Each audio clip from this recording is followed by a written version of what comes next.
Okay, it's Monday. I'm back out here. I'm gonna try this thing.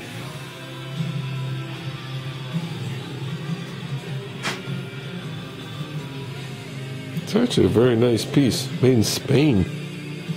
Huh. It says crap on it. But basically, this is an adjustable.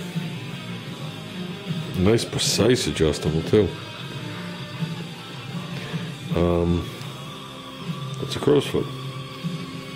Did not have a 7/8, and nobody I knew had a 7/8. We came close to 7/8. Then all of a sudden I jumped up to like 1 inch and 3/16. So before I go out and spend $30, $40 on a 7/8, I'm gonna give this a try. This is definitely a nice piece. This isn't your Harbor Freight adjustable wrench. So let's give it a try. Got nothing to lose, right? I have nowhere to put you that you're looking at what I'm doing. How's that? And for those following at home, you guys remember the big block Chevy? I took a video a month or so ago in pieces. The dynoed in last week at just a touch under 1100 horsepower, naturally aspirated. And for people who don't know what that means no power additives yet. So they got a full fogger setup for it, and they will be tuning cylinder by cylinder, pill by pill. There you go, more than tight. They worked out mint. This thing's actually pretty nice. Over here it's in millimeters, and there it's in inches, and it's pretty much exact. Yeah, I think the goal that they're looking for is 1900 horsepower from the engine. But like I said, it's a fogger setup, so that's individual things, individual jets, nozzles. Nozzles is the word I'm looking for. And they will be tuning, like I said, each individual one on the dyno. Checking each cylinder, reading the plugs, using the things on the exhaust, all the stuff. So, like I said, the guy that built the motor is pretty, that's what he did for a long time for the big boys. So, I think he's actually enjoying this engine build. And then, when they get it together, we'll see how the car goes. So, but that's pretty cool. Just a quick update on that engine. It took 3 times or 4 times. I forgot what he said. It was either 3 or 4 times. He told me a couple weeks ago. That's how many times it took them mocking up the cylinder heads before the cylinder heads were correct. Because if you listen to the video, the heads only had an intake and exhaust port of this big, like 1 inch square. And then you go in there with the machine and you put the port where you want, how big you want, and shape it how you want. It's almost like a back, well, there's a back casting. With all that, you move the push rod pinch area. If anybody doesn't know what that is, when the push rods come up, they'll interfere, or they intersect inside your intake runner. Okay, obviously not in the head, not in the intake itself. And a lot of people move the push rod over, and that gives you obviously more volume, more flow into the chamber, and they could reshape it. And when you start doing that, push rods start to lean, they start to do all sorts of things. That's when you see the rocker arm that's shaped like this, and then it's a billet piece that put the adjusters over here and the valves over there, and it's like a square block and weird. So for them to get those push rods correct, I think the cylinder heads came off 3 times to get them to exact. He is an exacting person. It's not just, oh, let's just hog out a hole, call it good. So that was good. That was good to see it's done. Okay, so we got that tight. Problem solved. I don't know how much this thing was. Holy Christmas. This couldn't have been too cheap. It's a nice piece. So I'm going to have to thank him tomorrow. Obviously, I didn't buy it. Remember, the key to a good technician is quality tools, even if you have to borrow them. Yeah. Fuel regulator, like I said, is a quick quick fuel. I just read the thing on it for anybody who's ever dealt with it. According to this, it's preset right there. That's 6.5. And if your gauge doesn't read 6.5, they want you to check they say your gauge is no longer in calibration. Okay, do I believe that?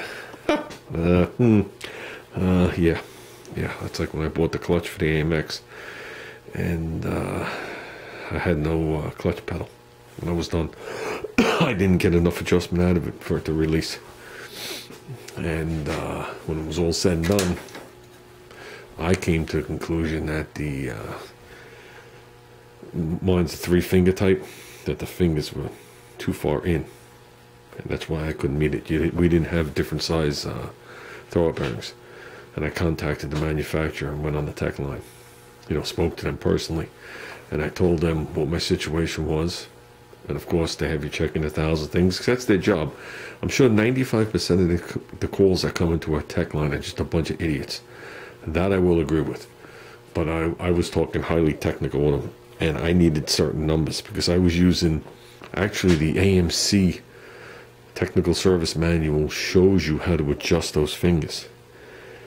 Okay, but that's for a stock disc, and basically what you did is instead of putting the disc in there, you put this special plate in there. It was a special thickness. Then you would bolt your clutch cover on there. Okay, then you would get a reading of where those arms would be. Now you gotta understand, those arms move about this much for it to move by the disc, like a piece of paper. Okay, that's the way the fulcrum works. So it doesn't take much for that thing to be out, and your release bearing never touch it. So I wanted to do the same measurements using the disc that they supplied me and their pressure plate. And we went back and forth. The guy didn't want to give me the answer. Went back and forth, back and forth, back and forth. And I said, well, these are the numbers from the factory. What is, well, I can't tell you. I said, I got two choices. Either you tell me or I take the clutch and send it back. I don't think they'll take it back. It's used. I said, used? And we went back and forth on it, back and forth on it, back and forth on it. And I said to him, I said, this is the number I have. I said, it basically, it's just like this. It's actually a simple measurement. You have the flywheel here. You have your clutch cover, pressure plate, whatever you guys want to call it, with the hole in the center. Okay? And inside here, you have the levers. Some of them have a diaphragm with a bunch of levers. It says mine has 3 levers, Borg and Beck. Okay? And then that's hooked to your pressure plate. And in between this area right here is where your clutch disc sits. So pretend it's touching all that. Okay, and here you have coil springs instead of a big like wave spring. Okay, and then here's your throwout bearing. The distance between my throwout bearing and here was too far, so when I would put my clutch all the way to the floor, it would just touch it. And that was with my adjustment all the way out. So I knew something was wrong. The measurement you're looking for is when you put the pressure plate on, your disc in, or the special tool between this lever and the opening right in here. You'll see where there's like a gap. There's a gap right here. You need that number. And I said to him, this is the number I have.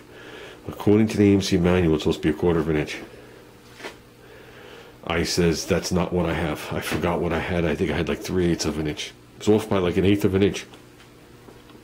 But 1/8 of an inch here is more drastic out here. Okay, because the levers are long. And when push came to shove, the guy wouldn't give me the answer. So, young and pissed off, I hung up on him. I went underneath the car, and what those things are, there's a bolt, like a half circle. Then the arm comes through. This right here is this right here. Okay, and it sits in like a cup.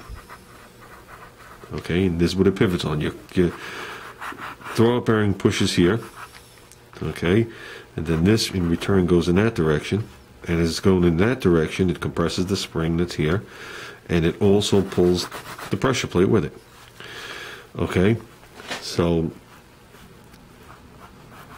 I just threw it wrong. And then I was looking for the clearance here. So basically what I did was I loosened up the lock nuts here on all three of them, and I sat there and adjusted them until I had the 1/4 inch that AMC called for, cinched them back down, and what do you know?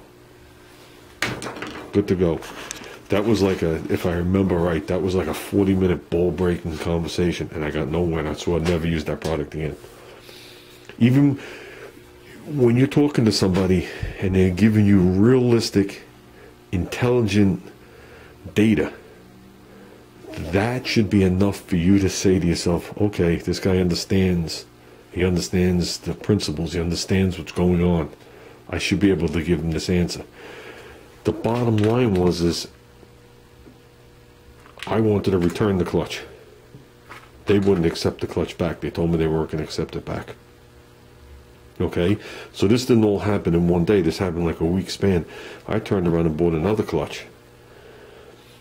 But between the two things, I said to myself, what am I going to do with the first clutch? Why don't we just resolve it? It's supposed to be a high quality clutch. So that's when I got back out onto my back and I resolved it. And the clutch was mint till we stopped driving the car. So,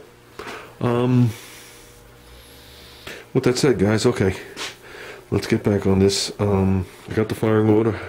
I don't have my manuals here, but I got the firing order. I sent it on my phone, so it's in my pocket. I'm gonna write it down, just so I could have it here, so we can work on that or whatever we're gonna do next. I ordered that power steering hose, so when that stuff gets here, we'll do that all in one clump. We'll put the pump in, we'll put the return hose, we'll put the new pressure hose. We'll get ourselves a belt, and we'll just call that good for now. What's next on the agenda?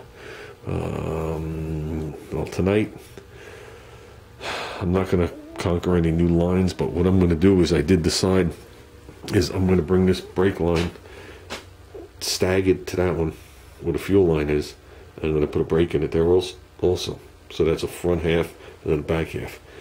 I figured that would be much easier for me to bend, and I could bend it all neat in the engine compartment. And then we'll just come and we'll end it right by the door gap, kind of. It's back a little further. So we'll use real unions, not compression fittings, real unions, you know, double flared, the whole whatever. And at the same time, we'll knock out the fuel line. I think with that, we're going to start on tomorrow. I got the accelerator cable on. Junior's ordered a new battery tray. We're done with that. I don't even know where that thing went. It's around here somewhere. That will be a nightmare that kicks me in the ass the rest of this car if I don't do something about that battery tray. Neutralize it or whatever I have to do. They make a repop battery tray. We're just buying it. We're done. We're done. We're not going to deal with it. We'll shoot it either blue or some kind of neutral color, not black. Something that goes with everything we're doing here. And that's it. Let's just keep working.